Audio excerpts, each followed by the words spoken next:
मनुष्यों की मूल पूंजी सत्कर्म ही है, शुभ कर्म ही है।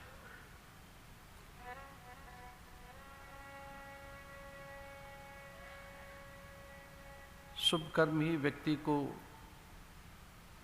सुख के सभी साधन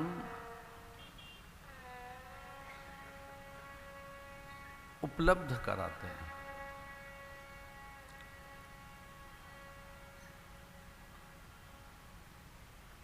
यश, मान, संपदा, अहलौकिक पारलौकिक अनुकूलता,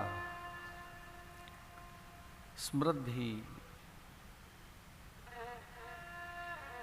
यश, प्रतिष्ठा, संतति अनुकूलता, संत सन्निधि, सत्संग, सत्कर्म प्रवृत्ति, शुभ कार्यों में रति, शुभ कर्म प्रीति, पारमार्थिक बुद्धि और अंततः भगवत प्राप्ति में जो सहायक हैं वे सत्कर्म ही हैं, शुभ कर्म ही हैं। यज्ञ, जप, तप आदि इनसे कभी हम विरत न हों, इनसे विमुख न हों। यज्ञ आदि साधन निरंतर होते रहने चाहिए।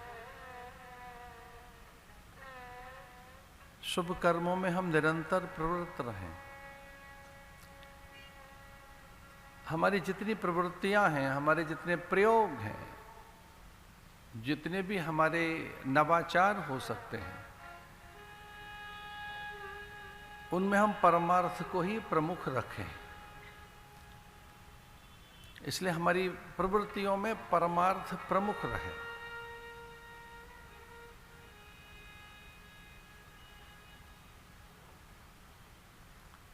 शौच, संतोष, तपस, स्वाध्याय, ईश्वर प्राणिधानानि,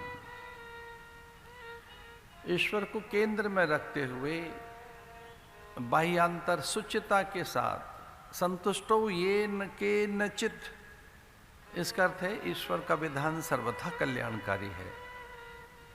उसके विधान के प्रति आदर रखते हुए तपः स्वाध्याय, अपनी दिनचर्या में तपः स्वाध्याय को प्रमुख रखें। ईश्वर प्राणिधानानि, और ईश्वर के निमित्त करते रहें उसे, उसका विस्मरण न हो। विपत्ति का मूल है भगवत विस्मरण, आत्म विस्मरण, सत्य का विस्मरण।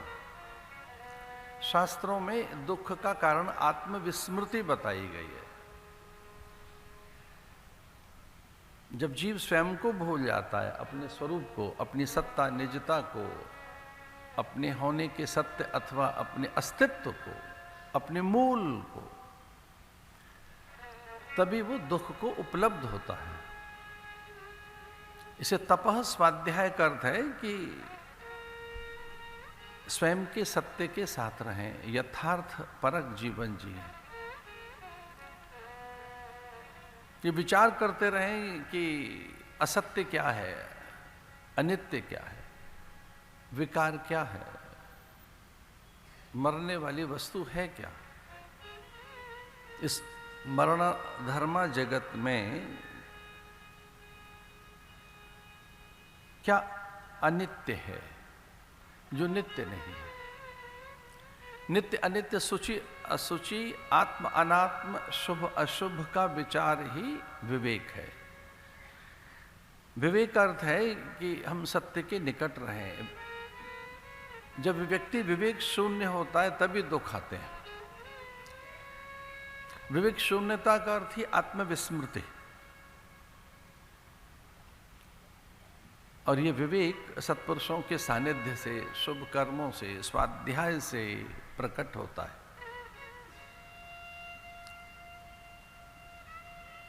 विवेक में शुभ कर्म भी बनते रहते हैं।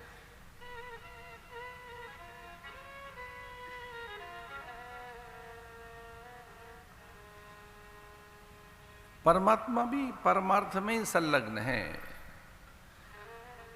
परमात्मा की भी जो मूल सत्ता है वो पारमार्थिक सत्ता ही है।